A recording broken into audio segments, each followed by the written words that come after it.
Good evening, everyone. Thanks for joining us tonight. As many of you know, this is the culmination of our 2013-14 State of the Rockies project. We're very fortunate to have just finished up our 11th year of research and reporting and engaging on Rocky Mountain issues. As some of you may know who have followed the speaker series throughout the year, our focus for the year has been large landscape conservation in the Rocky Mountain West.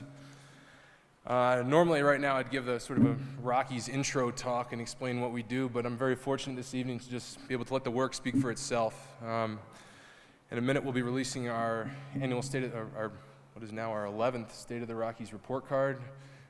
Shortly after that we'll be premiering our most recent film, which focuses on work from our Spine of the Continent expedition from last summer. But a bit about our focus on large landscape conservation. It started just about a year ago, June of 2013, with 4 student researchers here on campus. We did a mix actually between research here on campus and in the field. Our research in the field brought us all the way from the Gila Wilderness down in New Mexico, all the way up to the Flathead River Valley in British Columbia. So we covered a lot of ground, but when you decide to study a topic like large landscape conservation, you must. The work from that summer has translated into this year's report card. Bookstores selling copies outside right now, and some of that work will be available online shortly through the State of the Rockies website. We were also very fortunate this summer to coordinate with the University of Montana to develop a number of case studies regarding large landscape conservation initiatives, and that's been a very fortunate partnership for us to coordinate with another institution of higher education here in the Rocky Mountain West. As I mentioned before, throughout the year we had a speaker series. We were very fortunate to have a number of different speakers from across the country come and speak here on campus. I recognize a lot of familiar faces, so I think some of you are familiar with those speakers as well. As I mentioned before, another part of our outreach from last year has been our Spine of the Continent expedition. The film we'll be releasing shortly is a product of their work, which took them to meet with various experts in conservation, federal land management, ranchers, private landowners, and it has also proved to be a great source for outreach and engagement, both here on the Colorado College campus and beyond. But before I get things underway, I'll turn it over to the introduction of the report card and the premiere of the film. I'd like to thank a few people who have made this year the Rockies project very successful, and for some the last 11 years. I'd like to thank Steve Weaver, who works here on campus and is, every year has donated a photograph both for our State of the Rockies report card cover and our poster. You'll see both of those outside the theater here. I'd like to thank Helen Richardson, who really helped. Without her help, I don't know if our report card ever would have gotten published. So I'd like to thank her personally because she assisted with a lot of our editing of the report card and our different content. I'd also like to thank our student workers over the last year: Sam Williams, Sawyer Connolly, Aaron Chin, Breton Schwarzenbach, Alex Suber, and Jessica Badgley, all of who played a different role, but all have a very crucial role to get things to the point where they are right now, and certainly couldn't have done it without them. And last but not least, I'd like to recognize Professor Walt Hecox, the founder of the Rockies Project and current director. Walt is retiring at the end of the year, and we are all very indebted, me personally and the college as a whole, to his commitment to CC and also to the Rockies region in general. And I'd just like to take a second to thank Walt myself, and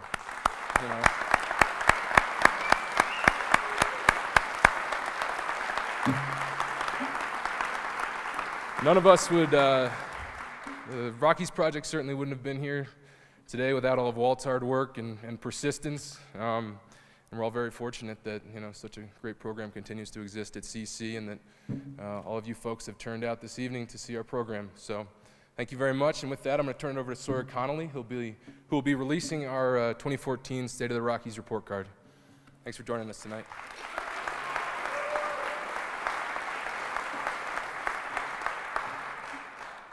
Thank you all for coming.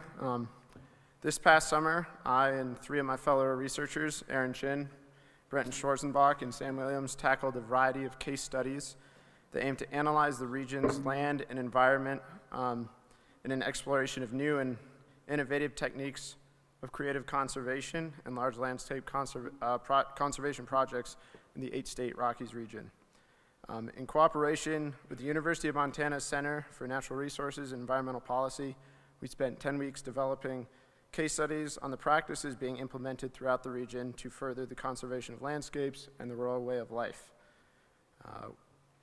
Working with various stakeholders in each case study, 9 case studies in total were developed focusing on the issues from the American Prairie Reserve in eastern Montana to the Blackfoot Challenge in the Crown of the Continent area of Montana and Alberta, Canada, to the Sangre de Cristo Conservation Area here in Colorado. I'd like to briefly touch on 2 of my case studies, the Yellowstone River Watershed and the Gallatin Community Collaborative. The Yellowstone River Watershed proved to be quite difficult. I was originally focusing on the National Blueway System, which was a project established by former Secretary of the Interior Ken Salazar in May of 2012. And in studying this project, when I talked to the National Park Service, they told me it was a project that I should talk to the Fish and Wildlife Service about. And of course, when I talked to the Fish and Wildlife Service, they told me to talk to the National Park Service. So, needless to say, it was off to a great start, and when I arrived, or when we all arrived in Wyoming, Montana area this summer to conduct interviews, I learned the project had been shut down by the current Secretary of Interior, Sally Jewell. So luckily, I was able to turn my focus to the American Rivers Blueway Trails program, which aims to encourage communities to protect and restore their watersheds. With the Yellowstone River being the longest undammed river in the United States, we hope to see success with the Blue Trails program in the years to come.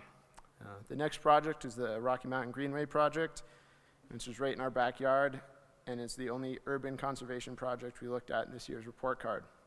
The project, under the vision of President Obama's American Great Outdoors program, is a partnership through federal, state, local, and other stakeholder entities aimed at creating an uninterrupted trail system between Colorado's Front Range Metropolitan Trail System, the 3 national wildlife refuges in the Denver metro region, and the Rocky Mountain National Park.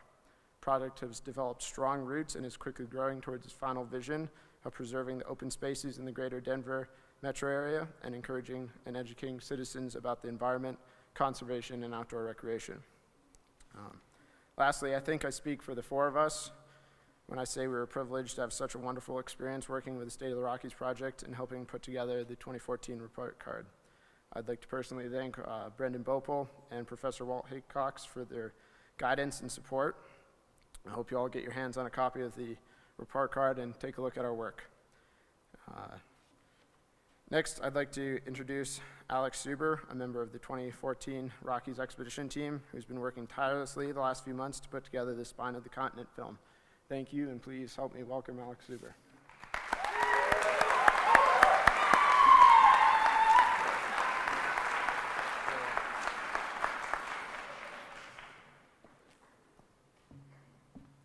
Well, thanks for the great turnout, and thanks for coming out and supporting us in our 11th year.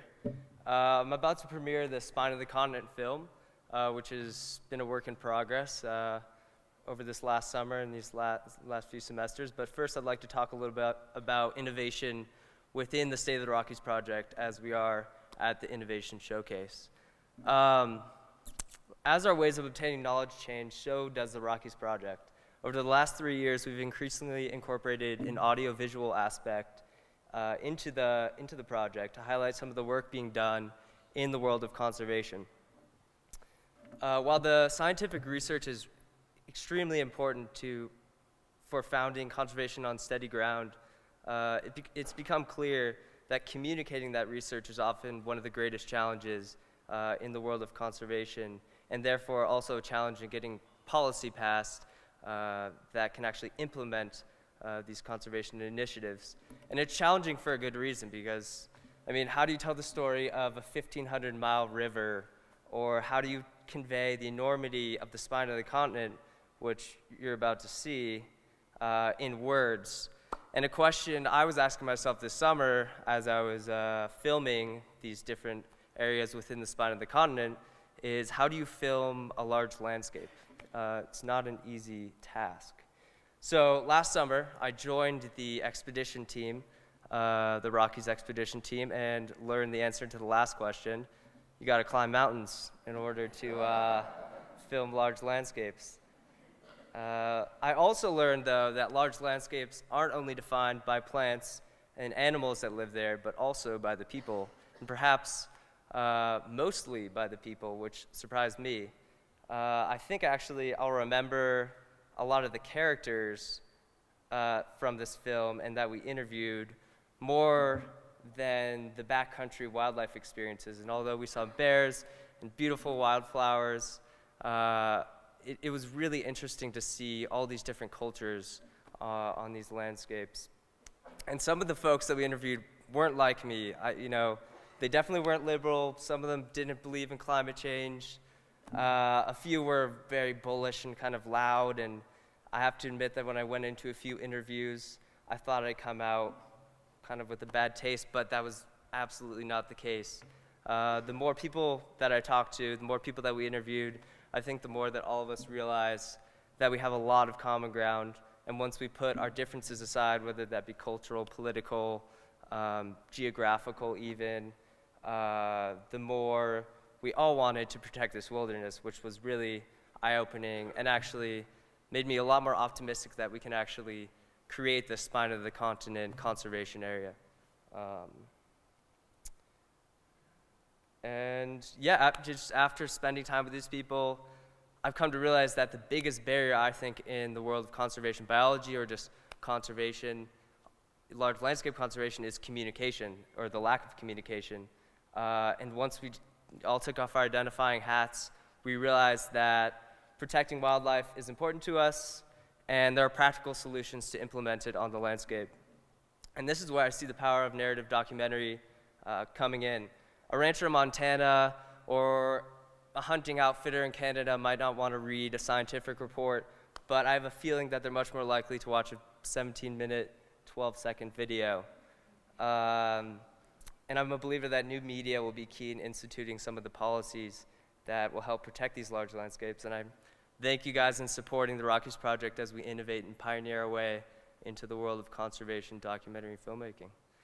So without further ado,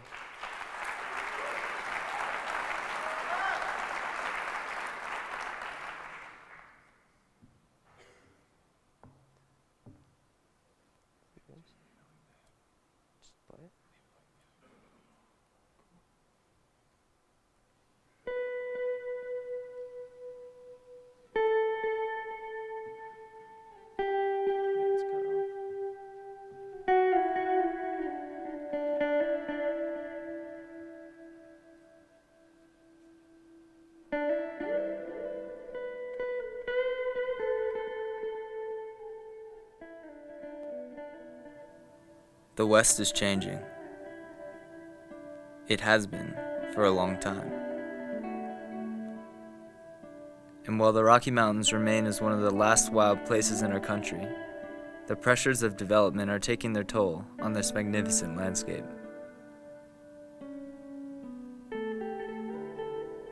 In the face of a growing population, changing climate, and increasing habitat fragmentation, what can be done to preserve the wilderness that has become so iconic of the West? This is the story about 5 students who set out to traverse the Rocky Mountains and find out what it would take to preserve the places that we love. We interviewed scientists, ranchers, landowners, and conservationists from New Mexico to Canada, and all of them had one answer in common: large landscape conservation.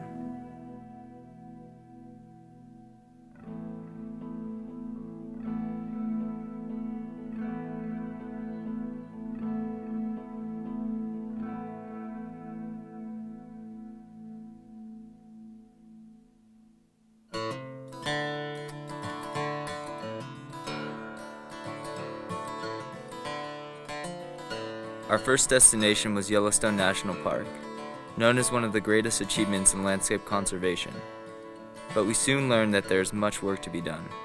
And there's been so much that's been accomplished in Greater Yellowstone over the past 30 years. Grizzly bears have been restored from the brink of extinction. We have wolves back on the landscape after 70 years without them. Bison are allowed to roam free. But I truly see Greater Yellowstone ecosystem as the front lines of conservation. If we can't protect this area, maintain its ecological integrity, then we've got problems, I think, culturally across the board. This is one of the 12 last largely intact ecosystems in the world. But these areas will become more limited, and so these populations will become more isolated if they do not have ways to connect in the different directions. Well, we've protected national parks and monuments and wilderness areas throughout the Western Wildway. But the fact is that these protected areas are not nearly large enough. For survival of a lot of these species that have been here for thousands of years, connectivity becomes vitally important, and I see the Greater Yellowstone ecosystem actually expanding in the near future as we start to identify more of these vital routes. There is no Yellowstone if everything around Yellowstone is degraded.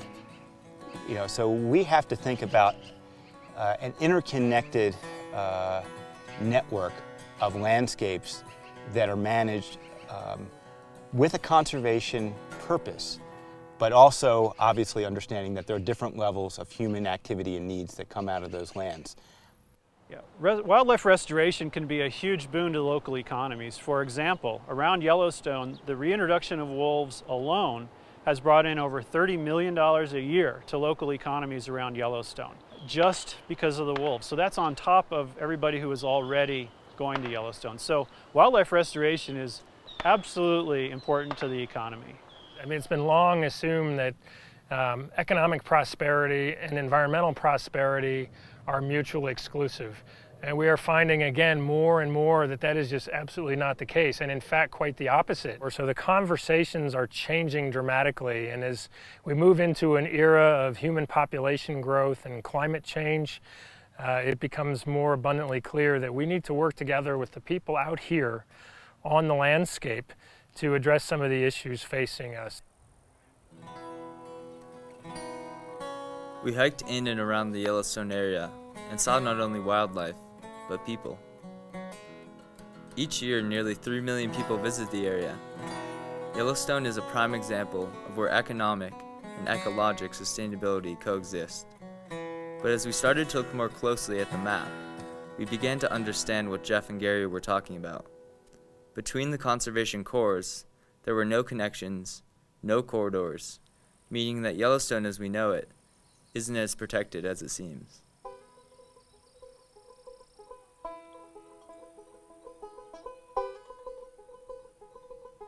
The next stop was 400 miles north, Glacier National Park.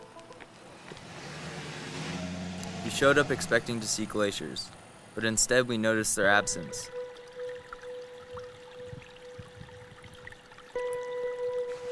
We took a hike to Grinnell, one of the most visited glaciers in America, only to find that in almost a century, it has shrunk more than half its size. Standing in the same spot as that explorer from 1920 brought climate change home. It was finally visible. Glacier National Park is going to lose all its glaciers in the next 50 years, the last 25, completely gone. A park named for a unique asset. And you know, the glaciers are the storage buffer for water. I mean, it's what keeps the western landscape alive is the water that comes from those glaciers. And you know, so many species, including us, will be left high and dry. But ultimately, to me, it's an ethical issue. Who gave us the right to destroy?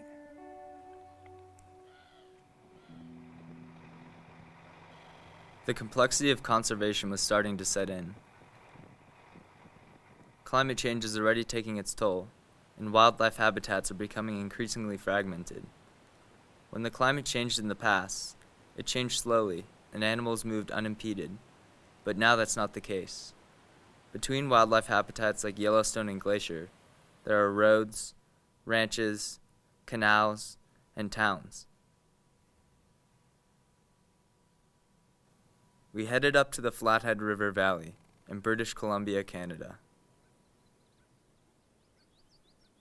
Well, the Flathead is a pretty special place. It's the last uninhabited, low-elevation valley in southern Canada. There's no other places left like this in North America, where you have the highest density of grizzly bears, where you have the full assemblage of all 18 carnivore species that exist in Western North America.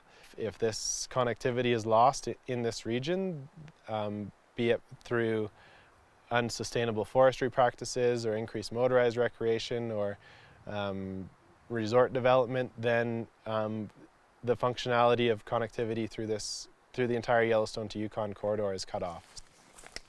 While exploring the Flathead, we witnessed more of the wilderness that the Rocky Mountains have to offer. Grizzly bear footprints covered the paths, and wildflowers blanketed the mountains. But wherever we went, the sight of shrinking glaciers followed. It was hard to imagine that none of this was protected. Behind me here, the Flathead is completely unprotected. And if you look at a map, you'll see that there's a piece missing out of the Waterton Glacier International Peace Park, and it's where the Flathead, the BC Flathead, protrudes right into the center of that protected complex. So it's widely been noted that this is the missing piece of that peace park, because this is where the breeding grounds are for the wildlife of Waterton. So the Flathead Wild Coalition is working to see the southeastern 1/3, or the missing piece of the Waterton Glacier, added to round out that park. It's at an internationally significant landscape that needs to be protected. So if we don't maintain these corridors so animals can move around, they'll go extinct. And also with climate changing, species are going to have to move. And in the United States, the major natural corridor is the Rocky Mountains.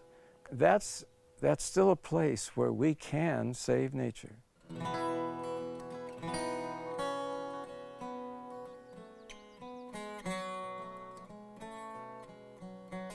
Things are looking up for wildlife connectivity in the Flathead, as conservationists work to protect this crucial migration corridor. We started off in the long drive down the spine of the continent, all the way to the Gila Wilderness in New Mexico. The greater Gila bioregion is about 10 million acres in total. The national forest lands are about 4 million. There's about 1 million right now in wilderness protection, and we believe there's at least another 2 million that could be added to that wilderness system. I actually like to call this place the Yellowstone of the Southwest. It's one of several sort of gems in the crown of the continent, the spine of the continent, running from Montana and Canada, frankly, to New Mexico and Mexico. So the Gila bioregion is a part of the American West that has unparalleled biological diversity.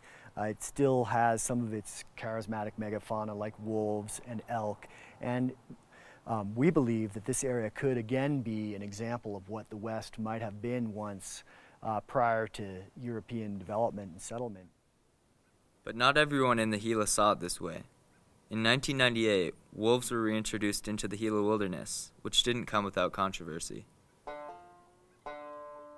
I mean, it just the whole dynamics of this environment have changed in the last 10 years in a very significant way. There's no control of wolves, so you're introducing nature into nature without any controls. So from my point of view, I don't see where there's any place where you can really cooperate with the wolves. The wolves are going to do their thing, and they're going to eat whatever, they're going to just kill whatever they want to kill. And how do you control that? You can't. We as Americans really aren't Americans without that piece of our history and that piece of our natural heritage. So returning wolves to the West and to New Mexico and Arizona will not just restore the ecosystem, it'll restore our connection to the land, which is what we've lost. You realize how absurd that our world is if you go into the wild world. And so what it gives me is perspective. That's what the wild world does. It keeps us humble.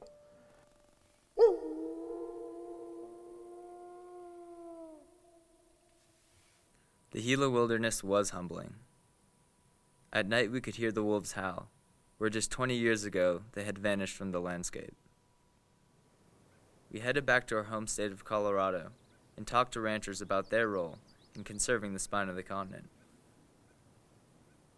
That's a tough one, you know. How do we live with the wolf? We're trying to raise cattle. I think we can, but it's got to be a collaborative process.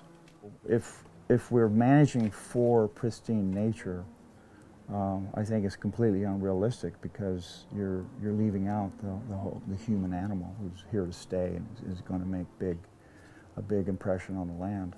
But if you manage for him, well, then you can be flexible in terms of the impact that we have. I've been working on this ranch for 40 years, I guess. We've got a glut of natural gas in this country right now, but I don't graze my cows absolutely everywhere. And I think it's ridiculous to say that we should drill absolutely everywhere, that there are some areas that have other attributes, other values. We need clean water to keep our cows healthy, to keep our crops healthy. Ranchers, in my mind, are the best alternative for implementing conservation programs on the land because they're already there. We live here, our roots go really deep. And what happens to the ecosystems is directly affecting who we are. If I abuse my land today, I won't have a job tomorrow, and I'm not interested in picking up and moving to the next hot spot. I've got to make this ranch work for me and for future generations on this ranch. Ranching, the West, cowboys, you know, that whole thing is a uniquely American. I think it'd be a shame if you know, one of the rich parts of our culture disappears into the dust, which it's going to if we don't figure something out.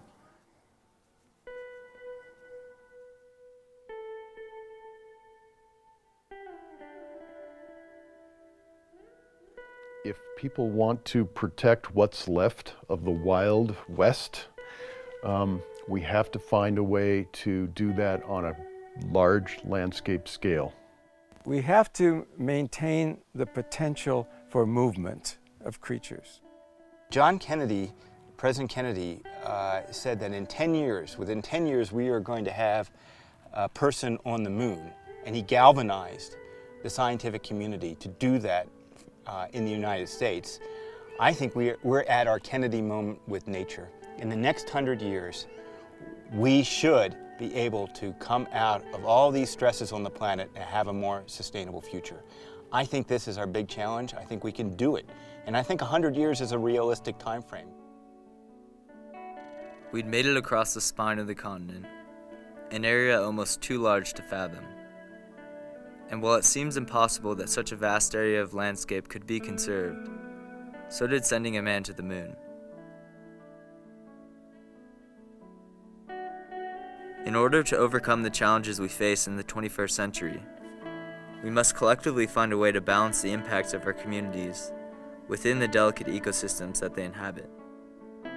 It's clear that a new era of conservation is emerging, and it will be defined by large landscapes.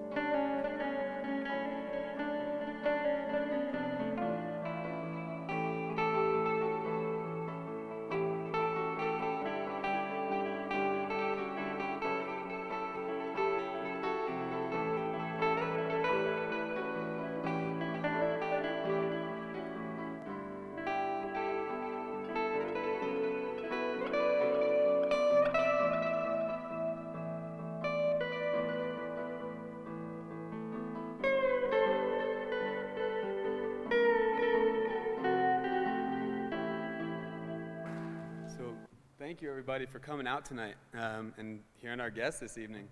Our speaker tonight is Dr. Michael Sulla.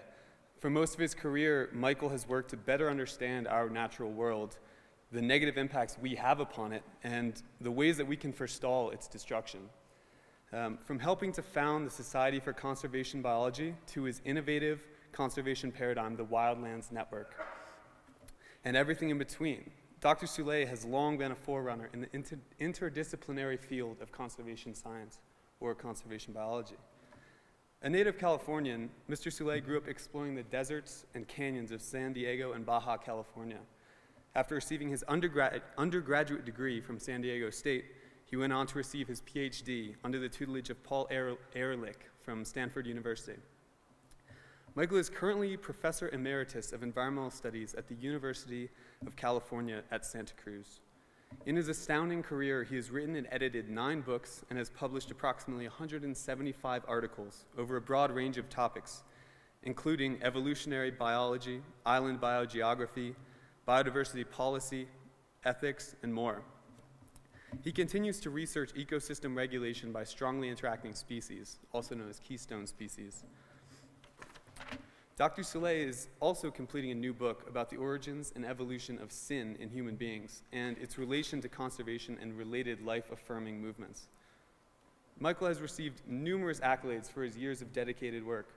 Among countless other awards, he's received both the 2007 Conservation Medal from the Zoological Society of San Diego and the Edward O. Wilson Biodiversity Technology Pioneer Award in 2009. In 1998, he was named by the Audubon Society as one of the 100 champions of conservation of the 20th century. It has been a great pleasure getting to meet Michael over the last 2 days, and an even greater one introducing him here tonight. So without further ado, please join me in welcoming tonight's speaker, Dr. Michael Sulla.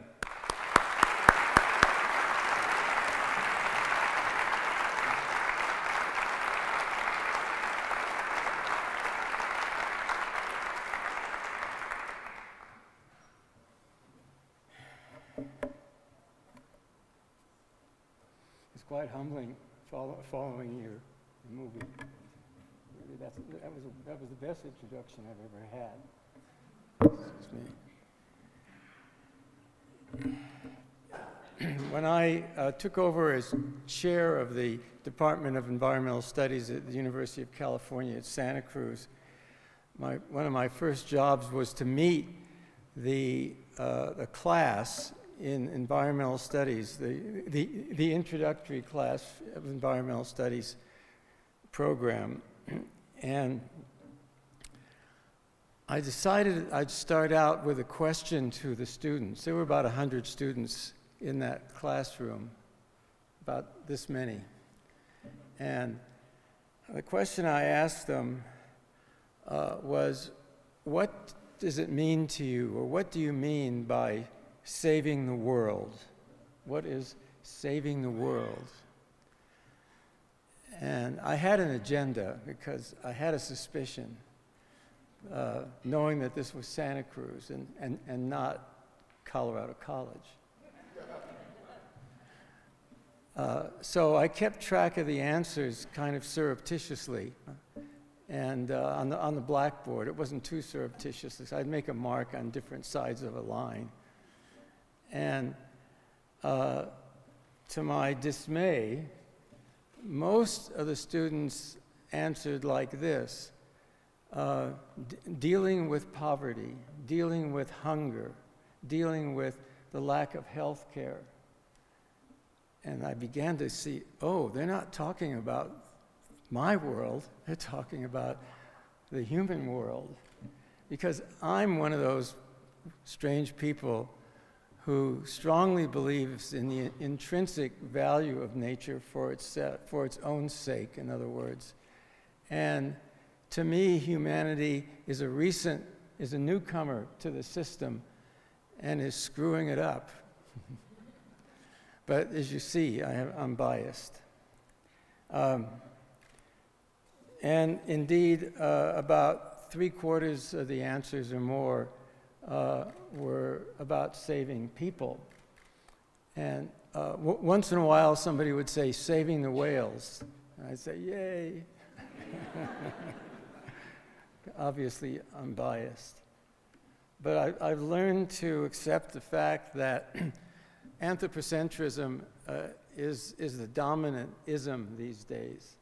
And those of us who are trying to focus on biocentrism are a shrinking minority. But we'll continue to fight and fight harder.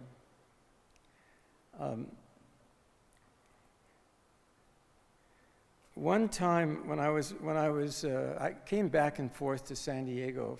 For a while I lived at the Zen Center of Los Angeles, and after being frustrated there for a while, I came back to San Diego. I didn't have a job, but I rounded up some undergraduates at UC San Diego, and I said, let's go look at some canyons, because canyons in San Diego are islands of chaparral habitat, surrounded by a sea of development.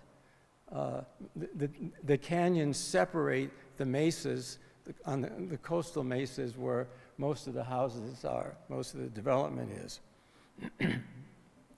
So the first canyon we went to, I knew of a canyon on Point Loma, which is a peninsula that juts into the Pacific Ocean, pointing due south towards Mexico. And we went to this canyon. It wasn't a deep canyon, but it was a canyon, and it was covered with coastal sage scrub and chaparral habitat, native habitat. I said, well, let's see what's there, particularly birds. I thought birds would be an easy-to-census indicator of the integrity or health state of the ecosystem, that coastal sage scrub chaparral ecosystem. And the classic way of censusing birds was to listen, to see what's calling, particularly in the morning. So we started listening. And we listened. And there was nothing, no calls of birds at all, except for an occasional scrub jay, which live everywhere. So I said, okay, well, that was interesting. There are no native bird species left in this isolated patch of coastal sage scrub on Point Loma. Let's look at some other canyons. So we systematically surveyed 30 other canyons in the coastal San Diego County area. And we recorded the data, and we did the standard multiple regression analysis to see what the patterns were. And one of the results of that survey was that the older canyons had fewer species of native birds. And the bigger canyons had more species of native birds than the smaller canyons. Those are to be expected. Those results are to be expected from island biogeography theory.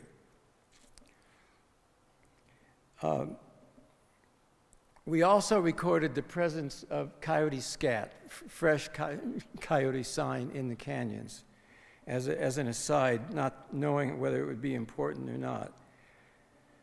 Well, when we did the multiple regression analysis, we found out that there was a strong coyote effect. I showed the results from the computer to the students, showing that the canyons that still had coyotes had more species of native birds. More coyotes, more birds.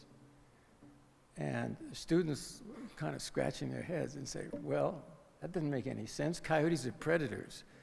And why are there more birds where there's predators? I said, well, coyotes don't eat birds. They eat rodents and sometimes lizards, but they don't eat birds. And what do they eat? Cats. And then the students started to say, oh, where there's coyotes, there's no cats. Where there's no cats, there's more birds. Yes. And we call that kind of pattern these days, by a fancy term, jargon, a trophic cascade, meaning that there's a sequence of eating down the food chain. where the big animals, the predators, eat smaller animals, and the smaller animals eat littler animals, and so ad infinitum. And we also discovered that where there were coyotes, there were no cats in the canyons. Where there were coyotes, there were no cats living in the canyons. Where the coyotes were absent, there were cats coming down every day. Cats are subsidized recreational hunters. And they love to go down to the canyons in the afternoon for fun, which means hunting birds. And that's why the canyons with coyotes had a lot more birds, because they had a lot fewer cats. So there's lots of other examples of this trophic cascade, of the big guys eating the middle-sized guys and the little-sized guys eating the smaller, tiny size. One of the ones that's been studied recently are in some of the bays in North Carolina.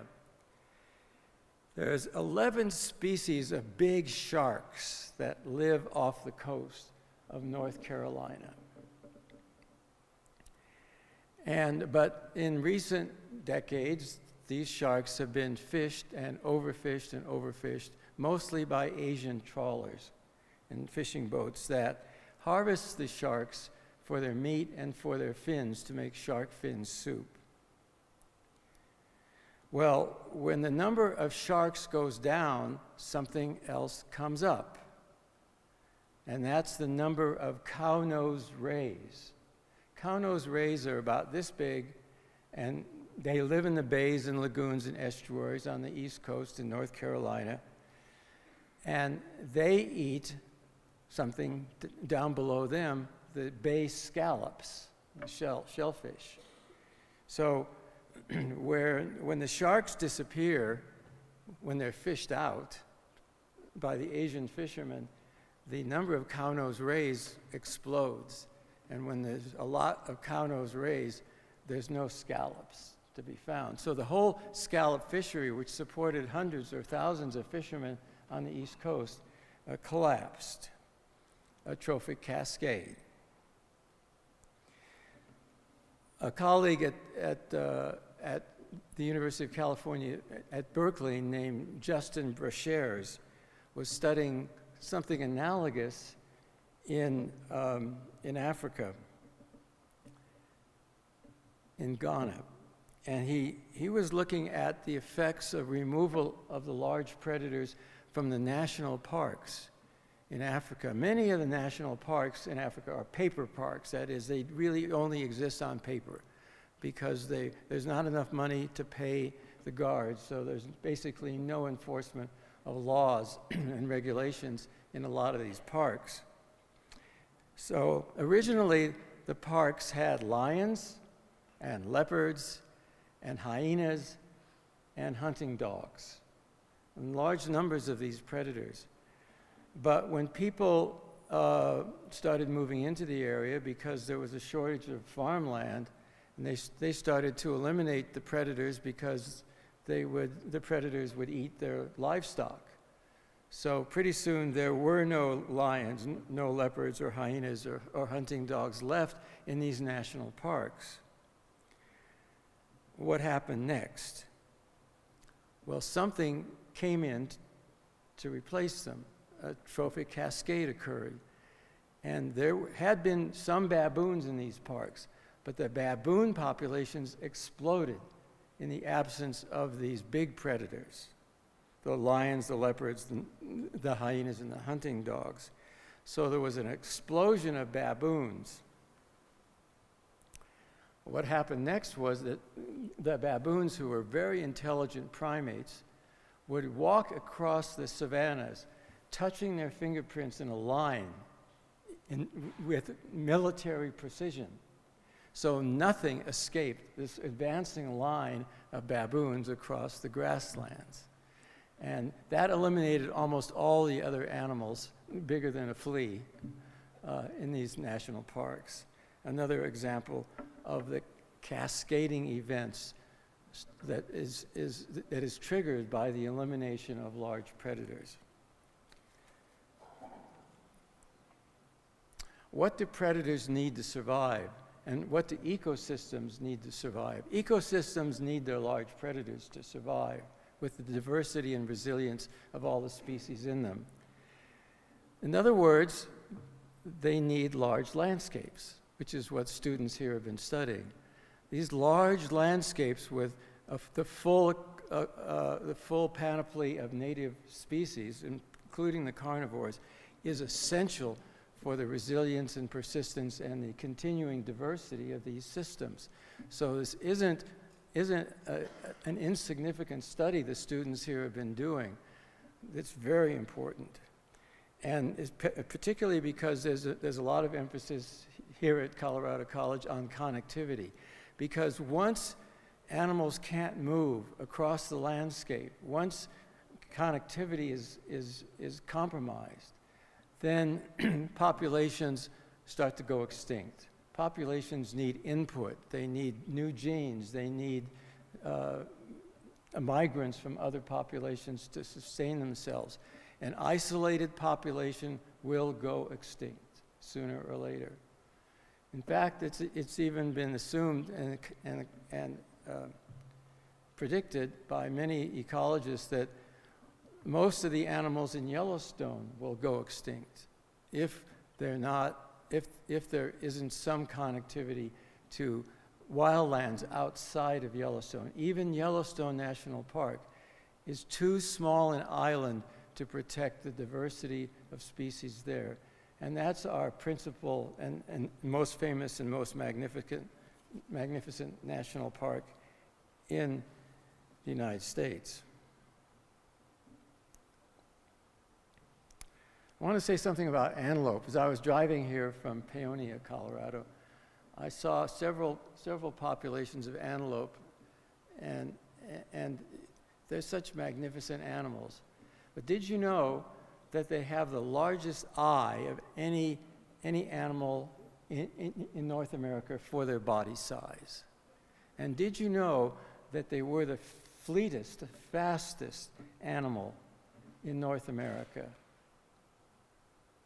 Robinson Jeffers wrote a poem about 70 years ago, I think, called The Bloody Sire. It is not bad. Let them play. Excuse me, I've got to take something out of here. Let the guns bark and the bombing plane speak his prodigious blasphemies. It is not bad. It is high time. Stark violence is the sire of all the world's values. Violence is the sire of all the world's values. He means predation. We need predation. What but the wolf's tooth whittled so fine the fleet limbs of the antelope? What but fear winged the birds, and hunger jeweled with such eyes the great goshawk's head? Violence has been the sire of all the world's values. Let me read a couple of lines again. What but the wolf's tooth whittled so fine the fleet limbs of the antelope? Would the antelope be able to run so fast and see so well if it weren't for the wolf? Actually, it wasn't the wolf, it was the American cheetah. But that's trivial. He ends the poem with the following 5 lines. Who would remember Helen's face, lacking the terrible halo of spears? Who formed Christ but Herod and Caesar? The cruel and bloody victories of Caesar, violence, the bloody sire of all the world's values. Now, that's not a nice, tender, sweet thought, but he has a point. Robinson Jeffers had a point. Predation is necessary. Violence is necessary. Killing is necessary. Without it, there wouldn't be nearly as many beautiful creatures in the world.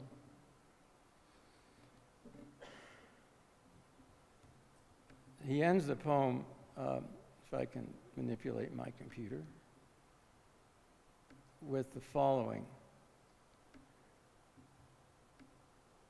Never weep, let them play. Old violence is not too old to beget new values. So the poet recognizes, long ago the poet recognized the importance of violence, the importance of predation, the importance of killing other beings. I'm not embarrassed to be a hunter. I don't hunt carnivores. I hunt deer sometimes, but mostly elk once in a while, every year or two. So I don't feel guilty about that, because until wolves come back to Colorado, when wolves are back in Colorado, I'll stop hunting elk, because the wolves need the elk more than I do.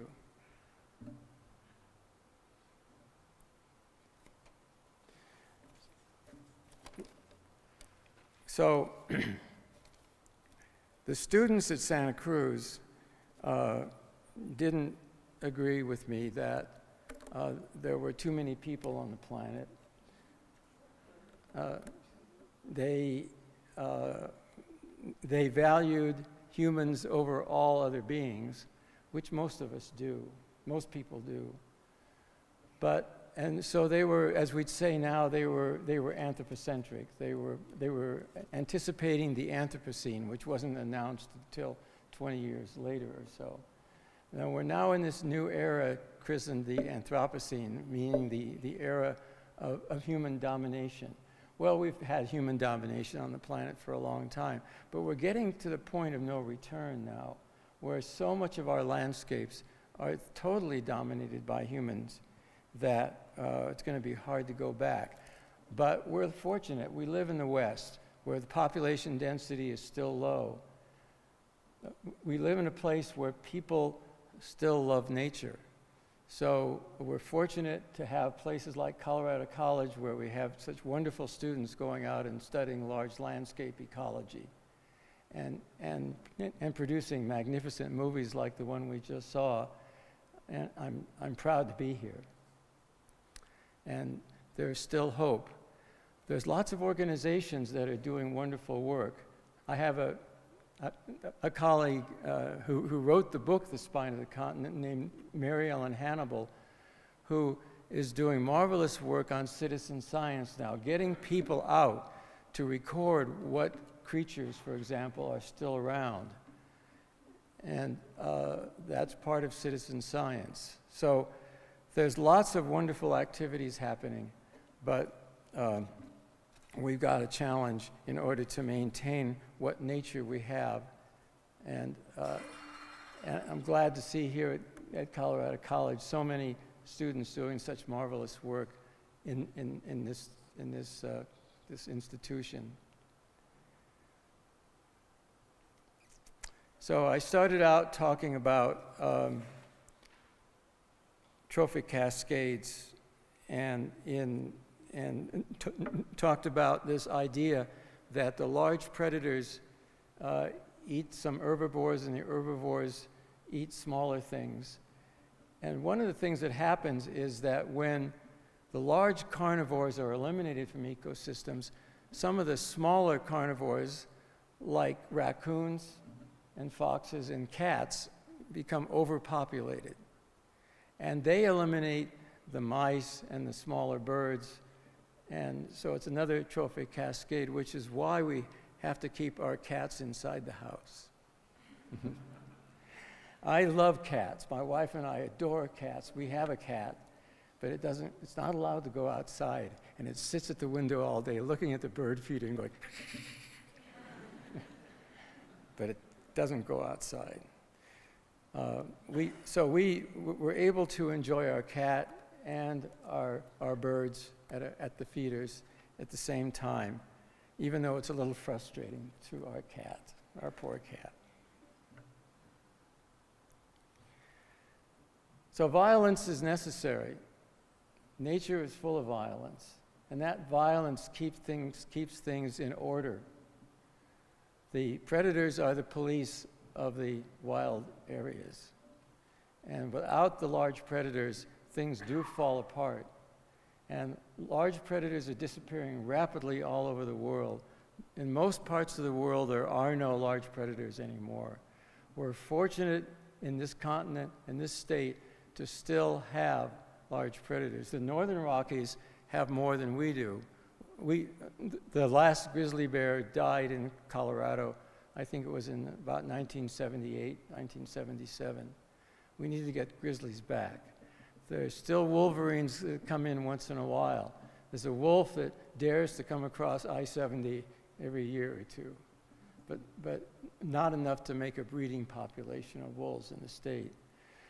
There is hope. There's going to be a ballot initiative in Colorado to change the Constitution to mandate the reintroduction of wolves into Colorado. I think it'll probably get the majority of voters on the Front Range. I think it will get a minority of voters on the Western Slope. I happen to live on the Western Slope, which is why I'm frustrated a lot of the time. But we're doing our best, and we all will need to go out and work hard for this ballot initiative. I think it'll be in 2015. And you'll be hearing more about it. But there is hope. We still can make a difference here. We still can restore some of the natural violence to the balanced nature in Colorado. So I want to thank you all for coming, and thank you for participating in this event and watching the movie that we saw earlier, which is so inspiring. And you're very lucky to be around this campus and to have students of the caliber that you have here. So thank you very much.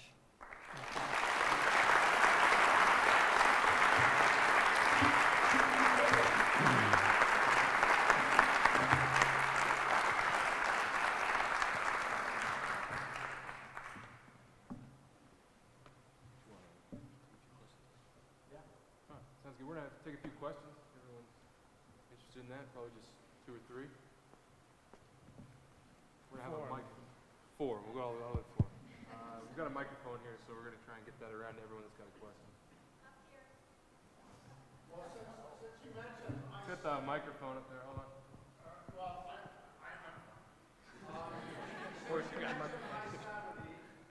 What can we do to build I-70 bridges for these predators to move across these barriers?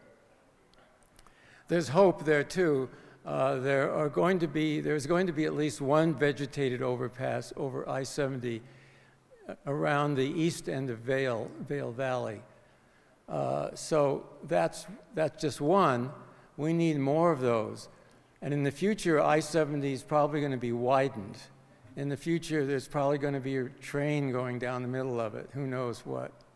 But in the process of rebuilding I-70, there's an opportunity to put in some vegetated overpasses and some underpasses. Underpasses aren't as good because prey species don't like going in underpasses because they know they can be ambushed on the other side. So they need to have overpasses so they can see all around them and make sure there's no predators waiting to ambush them when they get to the other side. We need to all actually put some pressure on the Department of Transportation and the politicians to fund this overpass. It's been planned for years and years, but nothing's happened because other things seem to take priority. But there's still hope.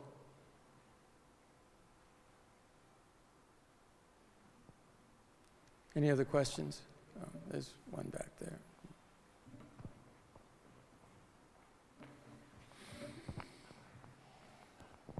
Could you give a hint or a preview about the book you're working on right now? About what?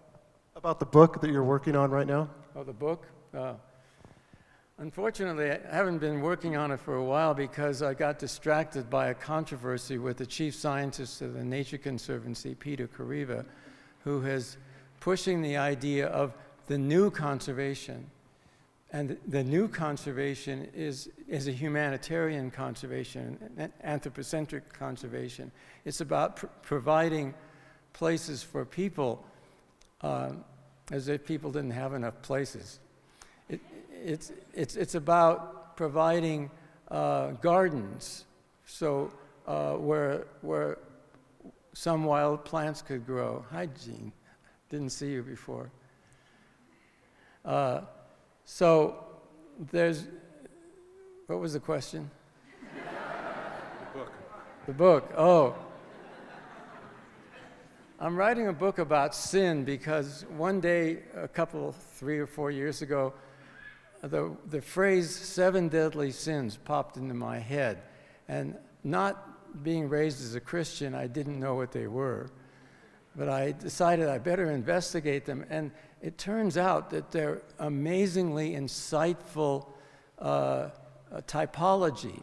It's an insightful typology of the base instincts of human beings, our predilections, which starts with greed or avarice and goes on to anger, hostility, and continues into the fun one, lust, of course, and then gluttony, sloth, and lust. Well, I said lust. And pride, I keep mentioning it because it's one of my favorite. Pride and envy. And pride and envy are the most subtle of the 7 deadly sins. But these are wonderful windows into human nature, into the fundamental self-biased attitudes that all humans have. So I'm writing a book about sin because I think it opens up a lot of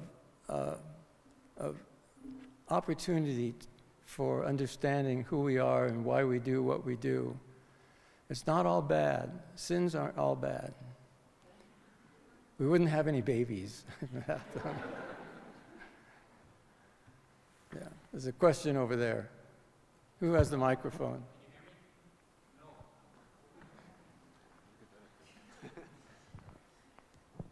I think it was 1971 on the last grizzly, but who's behind the wolf reintroduction amendment, and how can we find out more about it? I probably shouldn't talk about it anymore, because if the word gets out too broadly, there might be a negative reaction to it. There probably will be, but some people with some resources are, and the reason they are is because they understand that the wolf is the consummate predator in North America, in part because it's a social animal. And social animals are just much more effective at doing their ecological work than our solitary ones. Like, mountain lions could never control deer or elk in the Rocky Mountains. Wolves could do a better job. But wolves won't be allowed to be everywhere. And it's going to take a lot of public education. But there will be some publicity about it, I think, within the next year. So it's a significant foundation that's behind it. Yeah.